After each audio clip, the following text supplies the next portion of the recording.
ಶರಣ ವೇದಿಕೆ ಮೇಲಿದ್ದವ್ರಿಗೂ ಎಲ್ಲರಿಗೂ ನಮಸ್ಕಾರ. ಕನ್ನಡ ಸಾಹಿತ್ಯ ಪರಿಷತ್ ಬೀದರಿಂದ ಈ ಹಮ್ಮಿಕೊಂಡ್ರ ವಿಶೇಷ ಕಾರ್ಯಕ್ರಮ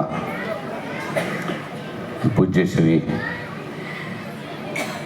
ಶಿವಲಿಂಗ ಶಿವಾಚಾರ್ಯ ಗುರುಗಳ ಪಾದಕ್ಕೆ ನಮಸ್ಕರಿಸ್ತಾ, ಈಗಾಗಲೇ ತಮ್ಮೆಲ್ಲರಿಗೂ ಭಾಳ ಒಳ್ಳೆಯ ರೀತಿಯಲ್ಲಿ ಒಳ್ಳೆಯ ಉದಾಹರಣೆಗಳನ್ನು ಕೊಟ್ಟು ಉದ್ದೇಶಿಸಿ ಮಾತನಾಡಿದರು ಸಂದೀಪ್ ದಿಯಾಳ್ಜಿಯವರೇ ಹಾಗೂ ವಿಜಯಕುಮಾರ್ ಪಾಟೀಲ್ ಕೇಂದ್ರ ಬಿಂದು ಆಗಿದ್ದಾರೆ. ಇವತ್ತು ವಿಜಯಕುಮಾರ್ ಪಾಟೀಲ್ ಎನ್ನಳಿಡವರು ಅವ್ರದ್ದು ಸಾಕಷ್ಟು ಕೊಡುಗೆ ಇದೆ, ಅದ್ರ ಬಗ್ಗೆ ಹೇಳ್ತೀನಿ. ಹೇಗೆ ಕನ್ನಡಕ್ಕೆ ಮತ್ತು ಕನ್ನಡದ್ದು ಮತ್ತು ಶಿಕ್ಷಕರಿಗೆ ಅವರಿಂದ ಹೇಗೆ ಅನುಕೂಲ ಆಗಿತ್ತು, ಬರೀ ಬೀದರ್ ಜಿಲ್ಲೆ ಅಲ್ಲ ಇಡೀ ರಾಜ್ಯಕ್ಕೆ ಹೇಗೆ ಅನುಕೂಲ ಆಗಿದೆ ಅನ್ನೋ ವಿಷಯ ನಮ್ಮ ಗಮನಕ್ಕೂ ತರ್ತೀನಿ. ಹಾಗೂ ಇದೇ ಭಾಗದಲ್ಲಿ ಬೂಡಾ ಚೇರ್ಮನ್ ಆಗಿ ಅಧ್ಯಕ್ಷರಾಗಿ ಕೆಲಸ ಮಾಡಿ ಸುಮಾರು ಪಾರ್ಕ್ಗಳನ್ನು ನಿರ್ಮಾಣ ಮಾಡಿ, ತಂದೆ ಗುರುಪಾದಪ್ಪ ನಾಗಮಾರಪಳ್ಳಿಯವರ ಹೆಸರಿನಲ್ಲೂ ಒಂದು ಪಾರ್ಕ್ ಮಾಡಿದರು. ಅವ್ರಿಗೆ ನಮ್ಮ ಕೃತಜ್ಞತೆಗಳಿದೆ. ಒಳ್ಳೆಯ ಸೇವೆ ಮಾಡಿ ಒಳ್ಳೆಯ ಕೆಲಸ ಮಾಡಿದರು ಬಾಬು ವಾಲಿಜಿಯವರೇ. ಹಾಗೂ ಭಾಳ ನಮ್ಮೆಲ್ಲರಿಗೂ ಪ್ರೀತಿ, ನಿಮಗೂ ಪ್ರೀತಿ, ನಮ್ಮ ವೇದಿಕೆ ಮೇಲೆ ಇರೋರಿಗೂ ಪ್ರೀತಿ. ಭಾಳ ಒಳ್ಳೆಯ ಸ್ವಭಾವ, ಸಜ್ಜನರು, ಪ್ರೀತಿಯಾದ ವ್ಯಕ್ತಿ. ಆ್ಯಕ್ಚುಲಿ ಈ ಭಾಗದಲ್ಲಿ ನಿಜವಾಗ್ಲೂ ಕನ್ನಡ ಭವನ ನಿರ್ಮಾಣ ಆಗಬೇಕು, ಕನ್ನಡ ಸಾಹಿತ್ಯ ಪರಿಷತ್ ಭವನ ನಿರ್ಮಾಣ ಆಗಬೇಕು, ಈ ಭಾಗದಲ್ಲಿ ಕನ್ನಡ ಉಳಿಬೇಕು. ಗಡಿ ಭಾಗ ಇದೆ, 50 ವರ್ಷಗಳಿಂದ ಈ ಗಡಿ ಭಾಗ ಆಗಿದ್ರು ಕೂಡ ಇಲ್ಲಿ ಕನ್ನಡ ಭವನ ಅನ್ನೋದೇ ಇರಲಿಲ್ಲ. ಅದಕ್ಕೆ ನಿಜವಾಗ್ಲೂ ಯಾರೇ ಆಶ್ರಯ ಬಂದು ನಾವು ಅವ್ರ ಜೊತೆಗೆ ಸೇರಿಕೊಂಡು ಒಂದು ಪತ್ರವನ್ನು ಬರೆದು ಅದಕ್ಕೊಂದು ಪ್ರಯತ್ನವನ್ನು ಮಾಡಿ, ಮಾತೇ ಸಾಧನೆ ಆಗಬಾರ್ದಂತೆ, ಸಾಧನೆ ಮಾತಾಗಬೇಕಂತೆ. ಹಾಗೆ ಸಾಧನೆಯ ಮಾತಾಗಿ ಇವತ್ತು ಕಣ್ಣೆದುರುಗಡೆ ನಿಮ್ಮೆಲ್ಲರಿಗೂ ಸುಮಾರು ಕಾರ್ಯಕ್ರಮಗಳು ಮಾಡಿದ್ರಿ. ಆ ಭವನ ಕಟ್ಟಿರ್ತಕ್ಕಂಥವ್ರು ಯಾರು ಕೈಗೂಡ ಇದೆ ಅಂತಂದರೆ ಅದು ಸುರೇಶ್ ಚಂದ್ರಶೆಟ್ಟಿಜಿಯವರು. ಬರೀ ಕನ್ನಡಕ್ಕೆ ಅಭಿಮಾನ ಇಷ್ಟೇ ಇದೆಯಾ? ತಾಳಿ ಜೋರಾಗಿ ಬರಬೇಕು. ಕೋಟ್ಯಾಂತರ ರೂಪಾಯಿ ಭವನ ಇದೆ, ಕೋಟ್ಯಾಂತರ ರೂಪಾಯಿ ಭವನ ಇದೆ. ಅದಕ್ಕೆ ನಾನು ಹೋರಾಟ ಮಾಡಿ ರೊಕ್ಕ ತಂದೇನೆ. ಅದಕ್ಕೆ ನನಗೆ ಒಂದು ಹೊಡಿ ರವಣಪ್ಪ. ಮತ್ತು ಭಾಳ ಲೀಡರ್ ಬಂದಾರೆ, ಎಮ್ ಎಲ್ ಎಗಳು ಬಂದಾರೆ, ಮಿನಿಸ್ಟರ್ ಆಗ್ಯಾರ, ಯಾರೂ ಮಾಡಿಲ್ಲ. ಮಾಡಿ ತೋರಿಸ್ತೀನಲ್ಲ, ಅದು ಹೇಳ್ರಿ. ನಾ ಎಮ್ ಎಲ್ ಎ ಬಿ ಆಗಿಲ್ಲಕ್ರೆ ಮಾಡಿಲ್ಲ ಅಲ್ವಾ? ಸೊ ಹಾಗೆ ಈಗ ನಮ್ಮೆಲ್ಲರಿಗೂ ಜಯ ಆಗಬೇಕಂದ್ರೆ ಜಯರಾಜ್ ಖಂಡ್ರವ್ರ ಜೊತೆಗಿರ್ಬೇಕಂತೆ. ದೊಡ್ಡ ಉದ್ಯಮಿಗಳು, ವ್ಯಾಪಾರಸ್ಥರು ಎಲ್ಲದರಲ್ಲೂ ಕೂಡ ಏನೇ ಸಾಂಸ್ಕೃತಿಕ ಕಾರ್ಯಕ್ರಮ ಇರಲಿ, ಇಲ್ಲಿ ಯಾವುದೇ ನಮ್ಮ ಧರ್ಮದ ಬಗ್ಗೆ ಏನೇ ಕೆಲಸಗಳಿರಲಿ, ಪಾಪ ದಾಸೋಹಿಗಳು ಮುಂದೆ ನಿಂತು ದುಡ್ಡು ಕೊಡ್ತಾರೆ, ಎಲ್ಲ ಕಡೆ ದುಡ್ಡು ಕೊಡ್ತಾರೆ, ಇದು ಮಾಡ್ತಾರೆ. ಆದರೆ ಅವ್ರು ಅಮೂಲ್ಯವಾದ ಸಮಯ ಕೊಡ್ತಾರಲ್ಲ, ಅದಕ್ಕಾಗಿ ಅವ್ರಿಗೆ ಧನ್ಯವಾದಗಳು ಹೇಳ್ತೀನಿ. ಹಾಗೂ ನಿಮ್ಮೆಲ್ಲರೂ ಇವತ್ತು ನೀವು ಅವ್ರಿಗೋಸ್ಕರ ತಾಳಿ ಹೊಡೆದ್ರೆ 2,000 ಗೌರ್ಮೆಂಟ್ ಎಂಪ್ಲಾಯೀಸ್ಗಳಿಗೆ ತಾಳಿ ಹೊಡೆದಂಗೆ. ಅವ್ರ ಸ್ವಭಾವನ ಭಾಳ, ಅವ್ರ ಹೆಸರೇ ಸೋಮಶೇಖರ ಪಾಟೀಲ್. ಸೋಮ ಅಂದ್ರೆ ಸೋಮಣ್ಣ ಅಂತ, ಭಾಳ ಸೌಮ್ಯ ಭಾವ, ಭಾಳ ಸಮಾಧಾನ ಇರ್ತಕ್ಕಂಥವ್ರು. ಸೋಮಶೇಖರ್ ಪಾಟೀಲ್ ಚಿದ್ರಿ ಅವ್ರಿಗೂ ಇಲ್ಲಿ ಸ್ವಾಗತವನ್ನು ಕೊಡ್ತೀವಿ. ಹಾಗೂ ನಿಮ್ಮೆಲ್ಲರಿಗೂ ಆತ್ಮೀಯರು ಬೇಕಾದವರು ಮನೋಹರ್ ಜಿ ಅವರಿದ್ದಾರೆ, ಹಾಗೂ ಸಚಿನ್ ಮಠಪತಿ ಜಿ ಅವರಿದ್ದಾರೆ, ಸಚಿನ್ ಪಾಟೀಲ್ ಅವರಿದ್ದಾರೆ, ಪ್ರಭುಲಿಂಗ್ ತುಗಾವಿಜಿ ಅವರಿದ್ದಾರೆ, ಶ್ರೀಮತಿ ರೂಪಾ ಪಾಟೀಲ್ ಜಿ ಅವರಿದ್ದಾರೆ, ರವಿ ರೆಡ್ಡಿ ಜಿ ಅವರಿದ್ದಾರೆ, ಚಂದ್ರಶೇಖರ್ ಪಾಟೀಲ್ ಕಲಬುರ್ಗಿ ಅವರಿದ್ದಾರೆ, ಮಹಬೂಬ್ ಪಟೇಲ್ ಅವರಿದ್ದಾರೆ, ಪರಮೇಶ್ವರ್ ಬಿರಾದರ್ ಇದ್ದಾರೆ, ಕುಶಾಲ್ ಯಾಬಾಜಿ ಇದ್ದಾರೆ, ಶಿವಶಂಕರ್ ಟೋಕ್ರೇಮಮ್ಮ ಇದ್ದಾರೆ, ಉಮೇಶ್ ಯಾಬಾ ಇದ್ದಾರೆ. ನಮ್ಮ ಅಣ್ಣವ್ರು ಇಲ್ಲೇ ಬಸವರಾಜ್ ಅಣ್ಣವ್ರು ಇದ್ದಾರೆ, ನಮ್ಮ ಅಧ್ಯಕ್ಷರು, ಸಾರಿ ನೋಡಲಿಲ್ಲ. ಹಾಗೂ ನಮ್ಮ ರವಿ ದುರ್ಗಿ ಅವರಿದ್ರು, ಹೆಬ್ಬಾಳೆ ಅಣ್ಣವ್ರು ಇದ್ದಾರೆ ಅಲ್ಲಿ, ಹೆಬ್ಬಾಳೆ ಅಣ್ಣವ್ರಿಗೂ ನಮಸ್ಕಾರ. ಹಾಗೂ ಸಂಶೆಟ್ಟಿ ಹಲ್ಬರ್ಗೆ ಅಣ್ಣವ್ರಿಗೂ ನಮಸ್ಕಾರ. ಹಾಗೂ ಸಂತೋಷ್ ಪಾಟೀಲ್ ಅವ್ರಿಗೂ ನಮಸ್ಕಾರ. ಹಾಗೂ ನಮ್ಮ ಶ್ರೀಮಂಡಲದ್ದು ಚಂದು ಅಣ್ಣವ್ರಿಗೂ ನಮಸ್ಕಾರ. ಇಲ್ಲಿ ಬಂದಿರಕ್ಕಂಥ ಎಲ್ರಿಗೂ ನಮಸ್ಕಾರ. ಅವಾಗಲೇ ಮಾತನಾಡ್ಬೇಕಾದ್ರೆ ಹೇಳಿದೆ, ಮಾತೇ ಸಾಧನೆ ಆಗಬಾರ್ದು, ಸಾಧನೆ ಮಾತಾಗಬೇಕಂತ. ಭಾಳ ಜ್ಞಾಪಕ ಇದೆ. ಇವತ್ತಿನ ಕೇಂದ್ರ ಬಿಂದು ಆಗಿರಕ್ಕಂಥ ವಿಜಯಕುಮಾರ್ ಪಾಟೀಲ್ ಯರ್ನಳ್ಳಿಯವರು ಸುಮಾರು ವರ್ಷಗಳ ಹಿಂದೆ ಶಿಕ್ಷಕರಿಗೆ ತೊಂದರೆ ಆಗ್ತಾ ಇದೆ, ಅನುದಾನದ ಶಿಕ್ಷಕರ ಶಾಲೆಗಳಿಗೆ ಅನುದಾನ ಬರ್ತಾ ಇಲ್ಲ, ಹೇಗೆ ಮಾಡಬೇಕು, ಶಾಲೆ ಹೇಗೆ ನಡೆಸಬೇಕು, ಅವ್ರಿಗೆ ಸ್ಯಾಲ್ರಿ ಅನ್ನೋದು ಬರಲಿಲ್ಲ ಅಂದರೆ ಒಳ್ಳೆ ಉತ್ತಮವಾದ ಮಕ್ಕಳು ಈ ಜಿಲ್ಲೆಯನ್ನು ನಾವು ಹೇಗೆ ಬೆಳೆಸ್ಬೇಕಂತಕ್ಕಂಥ ಒಂದು ಕಾಳಜಿ ಅನ್ನೋದು ಇಟ್ಕೊಂಡು ಹೋರಾಟನ ಮಾಡಿ ನನಗೆ ಜೊತೆ ಕರ್ಕೊಂಡೋಗಿ ಫ್ರೀಡಮ್ ಪಾರ್ಕ್ನಲ್ಲಿ 25 ದಿವಸ ಒಂದು ತಿಂಗಳು ಹೋರಾಟ ಮಾಡಿದ್ವಿ. ಅವಾಗ ನಾನು ಸದಾನಂದ ಗೌಡರ ಮುಖ್ಯಮಂತ್ರಿ ಇದ್ರು, ಕರೆದ್ರು ನನಗೆ, ಏನಕ್ಕೆ ಸೂರಿ ಇಷ್ಟೆಲ್ಲ ಹೋರಾಟ ಮಾಡ್ತಾ ಇದ್ದೀರಿ? ನಾನಂದ್ರೆ ಇಲ್ಲ ಸರ್, ಹೋರಾಟ ಮಾಡ್ತಾ ಇದ್ದೀವಿ, ಅನುದಾನದ ಶಿಕ್ಷಕರಿಗೆ ನೀವು ಅನುದಾನ ಕೊಡಬೇಕಾಗ್ತದೆ ರೀ ಶಾಲೆಗಳಿಗೆ ಅಂತ. ಆಯಿತು, ಕೊಡ್ತೀನಿ, ನಿಂದೆಷ್ಟಿದೆ ಬೀದರ್ಲಿ? ನನ್ನದು ಬೀದರ್ಲಿ ಒಂದು 48ರಿಂದ 100 ಶಾಲೆಗಳಿದೆ, ಅಷ್ಟು ಶಾಲೆಗಳು ಕೊಡಬೇಕು, ಅವ್ರದ್ದೆಲ್ಲ ಸ್ಯಾಲ್ರಿ ಬರ್ತಾ ಇಲ್ಲ, ಬ್ಯಾಕ್ಲಾಗ್ 95 ಬ್ಯಾಕ್ಲಾಗ್ ಇದೆ, ಆ ಬ್ಯಾಕ್ಲಾಗ್ ಕೂಡ ಕೊಡಬೇಕು. ಆಯಿತು ಬನ್ನಿ ಏನೋ ಮಾಡೋಣ ಅಂತಂದರು.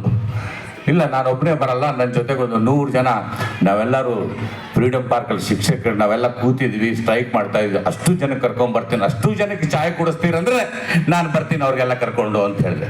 ಅಷ್ಟು ಜನಕ್ಕೆ ಕರ್ಕೊಂಡೋಗಿ ನಮ್ಮ ವಿಜಯಕುಮಾರ್ ಪಾಟೀಲ್ ಯರ್ನಳ್ಳಿ ಅವ್ರ ನೇತೃತ್ವದಲ್ಲಿ ಕರ್ಕೊಂಡೋಗಿ ಅವತ್ತೇ ಮುಖ್ಯಮಂತ್ರಿ ಅವ್ರಿಗೆ ಮಾತಾಡಿ ಕನ್ವಿನ್ಸ್ ಮಾಡಿ ಅವ್ರಿಗೆ ಸೆಕ್ರೆಟರಿ ಕರೆದ್ರು, ದುಡ್ಡಿದೆ ಏನ್ರಿ ಇದಕ್ಕಂದ್ರು. ಸೆಕ್ರೆಟರಿ ದುಡ್ಡಿದೆ ಅಂತಂದ್ರು. ಸೂರ್ಯ ಮೊದಲೇ ಅಡ್ಜಸ್ಟ್ಮೆಂಟ್ ಮಾಡ್ಕೊಂಡ್ ಬಂದಿರ್ತಾನೆ, ಮೊದಲೇ IASಗಳ ಜೊತೆಗೆ ವ್ಯವಹಾರ ಚೆನ್ನಾಗಿದೆ, ಇವನು ಅದಕ್ಕೆ ನೋಡಿ ದುಡ್ಡು ಬಿಡುಗಡೆ ಆಯಿತು. ಆಗ ದುಡ್ಡು ಬಿಡುಗಡೆ ಆದ್ರೆ ಇವತ್ತವರೆಗೂ ಅನುದಾನದ ಶಿಕ್ಷಕರಿಗೆ ಶಾಲೆಯವ್ರಿಗೆ ಎಲ್ಲರಿಗೂ ದುಡ್ಡು ಬರ್ತಾ ಇದೆ ಅಲ್ವೇನ್ರಿ? ಸ್ಯಾಲರಿ ಸಿಗ್ತಾ ಇದೆ ಅಲ್ವಾ? ಸಿಗ್ತಾ ಇದೆ. ಯಾರ್ಯಾರಿಗೆ ಸಿಗ್ತಾ ಇದೆ ಕೈ ಎತ್ತಿ. ಒಬ್ರು ಕೈ ಎತ್ತಿದ್ರು, ಅಲ್ಲೊಬ್ರು ಕೈ ಎತ್ತಿದ್ರು, ಇಲ್ಲೊಬ್ರು ಕೈ ಎತ್ತಿದ್ರು, ತಾವೊಬ್ರು ಕೈ ಎತ್ತಿದ್ರಿ, ತಾವೊಬ್ರು ಕೈ ಎತ್ತಿದ್ರಿ, ಇವತ್ತವರೆಗೂ ದುಡ್ಡು ಬರ್ತಾ ಇದೆ. ತಮ್ಗೆ ಅನುಕೂಲ ಆಗಿದೆ ತಾನೆ? ಜೋರ ಕೇಳಿಸ್ಬೇಕು ನನಗೂ, ಯಾಕಂದ್ರೆ ಮಾತೇ ಸಾಧನೆ ಆಗಬಾರ್ದು, ಸಾಧನೆ ಮಾತಾಡ್ಬೇಕಂತ ಭಾಷಣ ಸ್ಟಾರ್ಟ್ ಮಾಡಿದ್ದೀನಿ. ಆಗಿದೆ ತಾನೆ? ಅನುಕೂಲ ಆಗಿದೆ. ಆದ್ರೆ ಅನುಕೂಲ ಅಲ್ಲಿಗೆ ನಿಂತಿದೆ. ಏನಾಗಿದೆ? ಅನುಕೂಲ ಅಲ್ಲಿಗೆ ನಿಂತಿದೆ. ಅನುಕೂಲ ಏನಾಗಿದೆ? ಅಲ್ಲಿಗೆ ನಿಂತಿದೆ. ಇವತ್ತು ವಿಜಯಕುಮಾರ್ ಪಾಟೀಲ್ ಯರ್ನಳ್ಳಿ ಅವರಿಗೆ ನಾವು ಇಷ್ಟೆಲ್ಲ ದೊಡ್ಡ ಗೌರವ ಕೊಟ್ಟು ಸನ್ಮಾನ ಮಾಡಿ ಪ್ರೀತಿಯಿಂದ ವಿಶ್ವಾಸದಿಂದ ಮೆರವಣಿಗೆ ಮಾಡಿ ಕರ್ಕೊಂಡ್ ಬಂದ್ವಿ. ಆದರೆ ಇವತ್ತವರೆಗೂ ಅವ್ರಿಗೆ ಸ್ಯಾಲ್ರಿ ಇತ್ತು. ಇವತ್ತು ನಿವೃತ್ತಿ ಆದ ತಕ್ಷಣ ಇವ್ರಿಗೆ ಪೆನ್ಷನ್ ಕೂಡ ಬರೋದಿಲ್ಲ ರೀ. ಏನ್ ಬರೋದಿಲ್ಲ ಹೇಳಿ? ಪೆನ್ಷನ್ ಕೂಡ ಬರೋದಿಲ್ಲ. ಮಾಧ್ಯಮ ಮಿತ್ರರಲ್ಲಿ ಕಳಕಳೆ ವಿನಂತಿ, ಸರ್ಕಾರದಲ್ಲಿ ನಮ್ಮ ಕಳಕಳೆ ವಿನಂತಿ, ಅನುದಾನಿತ ಶಿಕ್ಷಕರಿಗೆ ಪೆನ್ಷನ್ ಅನ್ನೋದಿಲ್ಲ. ಇವತ್ತು ನಿವೃತ್ತಿ ಆದ ತಕ್ಷಣ ನಾಳೆಯಿಂದ ಇವರು ಮನೆಗೆ ನಡೆಸ್ತಾರೆ ಸ್ವಾಮಿ. ಇಷ್ಟು ವರ್ಷ 30 ವರ್ಷ 20 ವರ್ಷ ಬಡ ಮಕ್ಕಳಿಗೆ ಶಿಕ್ಷಣ ಅನ್ನೋದು ಕೊಟ್ಟು ಮನೆ ತನು ಮನ ಎಲ್ಲ ಬಿಟ್ಟು ವಿದ್ಯಾಭ್ಯಾಸನ ಕಳ್ಸಿಕೊಟ್ಟು ಒಳ್ಳೊಳ್ಳೆ ವ್ಯಕ್ತಿಗಳನ್ನ ನಿರ್ಮಾಣ ಮಾಡಿದಂತ ಶಿಕ್ಷಕರಿಗೆ ಪೆನ್ಷನ್ ಇಲ್ಲ ಅಂದ್ರೆ ಇದು ತಪ್ಪು ತಾನೆ? ತಪ್ಪ ಇಲ್ವಾ ಹೇಳಿ? ಪೆನ್ಷನ್ ಸಿಗ್ಬೇಕು ತಾನೆ? ಮಾಧ್ಯಮ ಮಿತ್ರರಲ್ಲಿ ನಾನು ಸರ್ಕಾರದಲ್ಲೂ ಕೂಡ ಈ ಗಮನಕ್ಕೆ ತರ್ಸಕ್ಕೆ ಇಚ್ಛೆ ಬಿಡ್ತೀನಿ ಈ ವಿಷಯನ. ಇದನ್ನ ಅವ್ರಿಗೂ ಪೆನ್ಷನ್ ಕೂಡ ಮಾಡಿಕೊಡ್ಬೇಕು. ಇನ್ನೊಂದು ವಿಷಯ ಆಗಿದೆ ಅನುದಾನಿತ ಶಿಕ್ಷಕರ ಬಗ್ಗೆ ನನಗೆ ಇನ್ನೂ ಜ್ಞಾಪಕ ಇದೆ. ಸುಮಾರು ಇಲ್ಲ ಅಂದ್ರೆ ಸ್ಕೂಲಲ್ಲಿ ಬೀದರ್ಲಿ ತಗೊಳ್ಳಿ, ಇಲ್ಲಿ ಅನುದಾನಿತ ಶಿಕ್ಷಕರ ಶಾಲೆಗಳದ್ದು ಎಷ್ಟು ಜನ ಇದ್ರಿ? ಕೈ ಎತ್ತಿ ನೋಡೋಣ, ಕೈ ಎತ್ತಿ. ಅನುದಾನಿತ ಶಿಕ್ಷಕರ ಶಾಲೆಯವರಲ್ಲಿ ಅವರೆಲ್ಲ ಶಾಲೆಗಳಲ್ಲಿ ಏನಾಗಿದೆ, ಒಬ್ರು ರಿಟೈರ್ಮೆಂಟ್ ಆದ್ರು ಅನ್ಕೊಡಿ, ಇವರೇನ್ ರಿಟೈರ್ಮೆಂಟ್ ಆದ್ರು, ವಿಜಯಕುಮಾರ್ ಯರ್ನಳ್ಳಿ ಅವರು ರಿಟೈರ್ಮೆಂಟ್ ಆದ ತಕ್ಷಣ ರೀಪ್ಲೇಸ್ಮೆಂಟ್ ಆಗಿ ನೌಕರಿ ತಗೋಬೇಕಲ್ಲ, ಇನ್ನೊಬ್ಬರು ಶಿಕ್ಷಕರ ನೇಮಕ ಮಾಡಬೇಕಲ್ಲ, ಅದು ಕೂಡ ಮಾಡಿಲ್ಲ. ಇಲ್ಲ ಅಂದ್ರೆ ಸುಮಾರು ಈ ರಾಜ್ಯದಲ್ಲಿ ನನಗೆ ಗೊತ್ತಿದ್ದಂಗೆ ಅನುದಾನಿತ ಶಿಕ್ಷಕರಲ್ಲಿ 2000 ಹುದ್ದೆಗಳು ಇನ್ನ ಖಾಲಿ ಇದೆ. ಆ ಹುದ್ದೆಗಳು ಯಾರು ತುಂಬ್ತಾರೆ? ಹುದ್ದೆಗಳಲ್ಲಿ ಶಿಕ್ಷಕರೇ ಇಲ್ಲ ಅಂದ್ರೆ ಶಾಲೆ ಮಕ್ಕಳಿಗೆ ವಿದ್ಯಾಭ್ಯಾಸ ಯಾರು ಕಲ್ಸ್ಕೊಡ್ತಾರೆ? ಇದೆಲ್ಲ ಸಮಸ್ಯೆಗಳನ್ನೆಲ್ಲ ನೋಡ್ತಾ ಇರ್ಬೇಕಾಗುತ್ತೆ. ಹಾಗೆ ಅನುದಾನಿತ ಶಿಕ್ಷಕರ ಬಗ್ಗೆ ವರ್ಗವಾಣಿನೂ ಸರಿ ಇಲ್ಲ. ಹಾಗೆ ಇಲ್ಲಿ ನೋಡಿದ್ರೆ ಪಕ್ಕದ ರಾಜ್ಯದಲ್ಲಿ ಮಹಾರಾಷ್ಟ್ರದಲ್ಲಿ 9ನೇ ಪೇ ಸ್ಕೇಲ್ ಕೊಡ್ತಾ ಇದ್ದಾರೆ, ನಾವು ಇನ್ನ 7ನೇ ಪೇ ಸ್ಕೇಲ್ ಅಲ್ಲಿ ಇದ್ದೀವಿ. ಇವತ್ತು 7ನೇ ಪೇ ಸ್ಕೇಲ್ ಅಲ್ಲಿ ಇದ್ದೀವಿ. ಸಮಾನತೆ ಬೇಕು ತಾನೆ? ಸಮಾನತೆ ಅಂತ ಮತ್ತೆ ಸಮಾನತೆ ಬೇಕಲ್ಲ. ನಮ್ಮ ಶಿಕ್ಷಕರಿಗೆ ನಾವು ಸಮಾನತೆ ಕೊಡ್ಲಿಲ್ಲ ಅಂದ್ರೆ ಮತ್ತೆ ಇನ್ಯಾರಿಗೆ ಸಮಾನತೆಯನ್ನು ತೋರಿಸ್ತೀವಿ? ಇವೆಲ್ಲ ಬಹಳ ಇಂಪಾರ್ಟೆಂಟ್ ಬೇಕಾಗಿರತಕ್ಕಂಥ ವಿಷಯ. ಹಾಗೆ ಇವತ್ತು ಪತ್ರಿಕೆಯಲ್ಲಿ ಕೂಡ ನಾನು ಓದಿದ್ದೆ. ಪತ್ರಿಕೆಯಲ್ಲಿ ಓದಿದಾಗ ಕನ್ನಡ ಸಾಹಿತ್ಯ ಪರಿಷತ್ ಕನ್ನಡ ಭವನ್ ಬೀದರನ್ನ ಅಲ್ಲಿ ಒಂದು ನಿರ್ವಹಣಾ ಕಮಿಟಿಯನ್ನು ಮಾಡಿ ಕನ್ನಡ ಭವನ್ ಬೇಕಂತ ಹೋರಾಟ ಮಾಡಿ ಕನ್ನಡ ಭವನ್ಗೆ 1 ಎಕರೆ ಜಮೀನನ್ನು ತಗೊಂಡು ಆ ಜಮೀನಲ್ಲಿ ಇನ್ನೊಂದು ಮಹಾದೇವ್ ಸರ್ ಅಂತ ತಂದುಕೊಟ್ಟು ನಾನು CT ರವಿ ಅವ್ರ ಹತ್ರ ಹೋಗಿ 6 ಕೋಟಿ ಬೇಕು, ಕನ್ನಡ ಭವನ ಇಲ್ಲ, ಗಡಿ ಭಾಗದಲ್ಲಿ ಕನ್ನಡ ಭವನ ಇಲ್ಲ, ದುಡ್ಡು ಬೇಕಂತ ಸುರೇಶ್ ಚಂದ್ರ ಶೆಟ್ಟಿ ಅವರು ನಾವು ಸೇರಿ ಅವ್ರಿಗೊಂದು ಪತ್ರ ಕೊಟ್ಟು ಮನವಿ ಮಾಡಿದ್ಮೇಲೆ ಸೆಕ್ರೆಟರಿ ಹತ್ರ ಹೋಗಿ, ಪ್ರಿನ್ಸಿಪಲ್ ಸೆಕ್ರೆಟರಿ ಹತ್ರ ಹೋಗಿ ಅನುದಾನ ಬಿಡುಗಡೆ ಮಾಡಿಸಿ ರಾತ್ರೋರಾತ್ರಿ 8 ಗಂಟೆವರೆಗೂ ಮೀಟಿಂಗ್ ಮಾಡಿದಾಗ ಫೈನಾನ್ಸ್ ಡಿಪಾರ್ಟ್ಮೆಂಟ್ ಹೋಗಿ ಫೈನಾನ್ಸ್ ಡಿಪಾರ್ಟ್ಮೆಂಟ್ ಇಂದ ಅಪ್ರೂವಲ್ ತಂದು ವಾಪಸ್ ಮತ್ತೆ ಡಿಪಾರ್ಟ್ಮೆಂಟ್ಗೆ ಬರ್ದಿ ಮತ್ತೆ ಆ ಪತ್ರದಲ್ಲೂ ಕೂಡ ನನ್ನ ಹೆಸರಿದೆ, ಸುರೇಶ್ ಚಂದ್ರಶೆಟ್ಟಿ ಅವರ ಹೆಸರಿದೆ. ಆ ಕರ್ನಾಟಕದಲ್ಲಿ ಇವತ್ತು ಗಡಿ ಭಾಗದಲ್ಲಿ ಬೀದರಲ್ಲಿ ನಿರ್ಮಾಣ ಆಗ್ಬೇಕಂದ್ರೆ ನಾವು ಹೋರಾಟ ಮಾಡೋದ ಕಾರಣದಿಂದ ಸುರೇಶ್ ಚಂದ್ರಶೆಟ್ಟಿ ಹೋರಾಟ ಮಾಡಿ ಆ ಕನ್ನಡ ಭವನ ಇವತ್ತು ನಿರ್ಮಾಣ ಕಮಿಟಿ ಅನ್ನೋದು ಮಾಡಿ ಪರಿಷತ್ತಿನ ಅಧ್ಯಕ್ಷರೇ ಆ ನಿರ್ಮಾಣ ಕಮಿಟಿಯಲ್ಲಿ ಇಲ್ಲ. ಇದು ಎಂತ ಮಾತ್ರಿ? ಇದು ಸೌಮ್ಯನಾ? ಇದು ಸತ್ಯ ಇದು ಅಲ್ವಾ? ತಪ್ಪು ತಾನೇ? ಇದು ತಪ್ಪ ಇಲ್ವಾ ಹೇಳಿ ನೀವೇ? ನಿರ್ಮಾಣ ಕಮಿಟಿ ಅನ್ನೋದು ಮಾಡಿದ್ರೆ ಯಾರದು ಬಂಡೆನ ಕಟ್ಟಿದ್ದಾರೆ, ಬಿಲ್ಡಿಂಗ್ ಅನ್ನೋದು ಮಾಡಿದ್ದಾರೆ, ಕನ್ನಡ ಉಳಿಸ್ಬೇಕು, ಕನ್ನಡ ಅಳಿಸ್ಬೇಕು, ಕನ್ನಡ ಭಾಗದಲ್ಲಿ ಇರಬೇಕು, ಕನ್ನಡ ಚಲಿಸ್ಬೇಕಂತಕ್ಕಂಥದ್ದು ಕೆಲಸ ಯಾರು ಮಾಡಿದ್ದಾರೆ ಆ ಪರಿಷತ್ತು, ಆ ಯಾರು ಹೋರಾಟ ಮಾಡಿ ತಂದಿರತಕ್ಕಂಥ ಕನ್ನಡ ಭವನ ಪರಿಷತ್ತದ ಕಮಿಟಿಲಿ ಅವರ ಮೆಂಬರ್ ಇಲ್ಲ ಅಂತಂದ್ರೆ ಇದು ಎಂತ ದುಃಖದ ವಿಚಾರ sir. I really my sincere apologies for this kind of inconvenience ಅನ್ಸುತ್ತೆ ನನಗೆ. ಬಹಳ ತಪ್ಪಾಗಿರ್ತಕ್ಕಂಥ ವಿಷಯ ಇದು. ಇದು ಕೂಡ ಮಾಧ್ಯಮ ಮಿತ್ರರು ಸರ್ಕಾರದ ಗಮನಕ್ಕೂ ತರಬೇಕು ಹಾಗೂ ಜಿಲ್ಲಾಧಿಕಾರಿಗಳ ಗಮನಕ್ಕೂ ತರಬೇಕು. ಸನ್ಮಾನ್ಯ ಯಾರಿಗೆ ಸಚಿವರಾಗ್ತಾರೆ, ರೆಡ್ಡಿ ಸಾಹೇಬರಾಗ್ಬೋದು, ಇಲ್ಲ ಯಾರಾಗ್ತಾರೆ, ಆದ್ರೂ ಕೂಡ ನಾನು ಕೂಡ ಪರ್ಸನಲಿ ಹೋಗಿ ಭೇಟಿ ಮಾಡಿ ಇದನ್ನ ಸರಿಪಡಿಸ್ತಕ್ಕಂಥ ಕೆಲಸ ನಾನು ಮಾಡ್ತೀನಿ, ಈ ವೇದಿಕೆ ಮೂಲಕ ಹೇಳಕ್ ಇಚ್ಛೆ ಬಿಡ್ತೀನಿ. ಹಾಗೂ 2025ರಲ್ಲಿ ಕೂಡ ಒಂದು ಆದೇಶ ಆಗಿತ್ತು ಸರ್ಕಾರದಿಂದ. ಏನಂತ ಆದೇಶ ಆಗಿತ್ತು? ಈ ತರ ದುಡ್ಡು ಬಿಡುಗಡೆ ಮಾಡಬೇಕು, ಇದು ಟೀಚರ್ಸ್ಗಳಿಗೆ ಎಂಪ್ಲಾಯ್ಮೆಂಟ್ ತಗೋಬೇಕಂತ. ಅದು ಕೂಡ ಫಿಲ್ ಮಾಡಿಲ್ಲ, ಅದು ಕೂಡ ಫಿಲ್ ಮಾಡಬೇಕು. ಏನಕ್ಕಂದ್ರೆ ಇದು ಏನಿದೆ ಅಂದ್ರೆ ಕೂಸು ಅಳ್ಳಿಲ್ಲ ಅಂದ್ರೆ ತಾಯಿ ಕೂಡ ಹಾಲು ಕೊಡಿಸೋದಿಲ್ಲ ಅಂತ. ನಮ್ಮ ಕುಂದುಕೊರತೆಗಳ ಬಗ್ಗೆ ನಾವು ಸರ್ಕಾರದ ಮಾಧ್ಯಮ ಮಿತ್ರದ ಮುದ್ದೆ ಇಕ್ಲಿಲ್ಲ ಅಂದ್ರೆ ನಮ್ಮ ಕುಂದುಕೊರತೆಗಳ ಬಗ್ಗೆ ಯಾರು ಕೇಳೋದಿಲ್ಲ. ನಿರಂತರ ಜನಜಾಗೃತಿಗಾಗಿ, ಸಮಾಜದ ಏಳಿಗೆಗಾಗಿ, ಸಮಾಜದ ಉದ್ಧಾರಕ್ಕಾಗಿ, ನಿಮ್ಮ ಮಕ್ಕಳ ಭವಿಷ್ಯಕ್ಕಾಗಿ, ನಿಮ್ಮ ಉಜ್ವಲ ಬೀದರ್ಗಾಗಿ ಶ್ರಮವನ್ನು ಬೀಳ್ತಾನೆ ಇರ್ತೀನಿ, ಕೆಲಸ ಮಾಡ್ತಾನೆ ಇರ್ತೀನಿ. ನಿಮ್ ಜೊತೆಗೆ ಹೆಜ್ಜೆ ನಾನೇನು 2 ಸರಿ ಸೋತಿರ್ಬೋದು ಅಂದ್ರೂ ನಾನು ಇನ್ನ ಹೆದರೋನಲ್ಲ, ಇನ್ನ ಹೋರಾಟ ಮಾಡ್ತೀನಿ. ಈಗಲೇ SIR 60,000 ಓಟ್ ಹಿಡಿದಿದ್ದೀನಿ ಕಳ್ಳರಿಗೆ. ಈಗಲೇ 60,000 ಓಟ್ಗಳು ಹಿಡಿದಿದೆ. ಡಬಲ್, ಟ್ರಿಬಲ್, ಫೇಕು ಎಲ್ಲ ಬರ್ತಕ್ಕಂಥ ದಿವಸದಲ್ಲಿ ಇನ್ನ ಜಾಸ್ತಿ ಕೆಲಸನ ಮಾಡಿ ನೋಡಿ. ಇವತ್ತು ಗೌರ್ಮೆಂಟ್ ಹಾಸ್ಪಿಟಲ್ ಗುರುಪಾದಪ್ಪ ನಾಗಮಾರಪಳ್ಳಿ ಅಂತಂದ್ರು.